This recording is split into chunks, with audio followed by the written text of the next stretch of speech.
E ela sistematicamente tendo a sua honra atacada nas redes.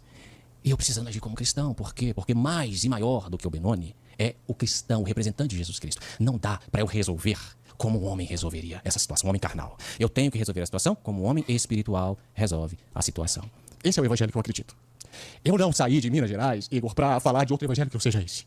O evangelho do Senhor Jesus, que é o evangelho para o qual eu fui chamado, não é o evangelho para enriquecer homens. Não é o evangelho de Cristo.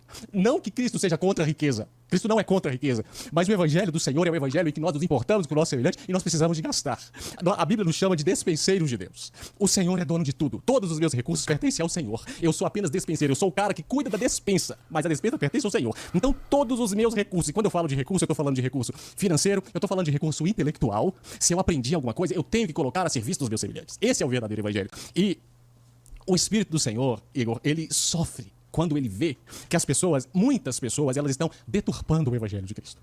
E o evangelho que custou a vida do Messias de Deus, que ele morreu e ressuscitou ao terceiro dia por causa de pecadores, as pessoas estão fazendo disso mercado. As pessoas estão usando o evangelho do Senhor para enriquecer, para dizer aqui existe salvação, mas você precisa de comprar essa salvação. A salvação que vem do Senhor, ela vem de graça, cara. É esse o evangelho que eu acredito. Eu acredito no evangelho que diz que o Senhor Jesus foi ressuscitado dentre os mortos para que a sua semelhança eu também fosse ressuscitado e pela graça eu sou salvo. É esse o evangelho que eu preciso pregar na ronda do consumidor.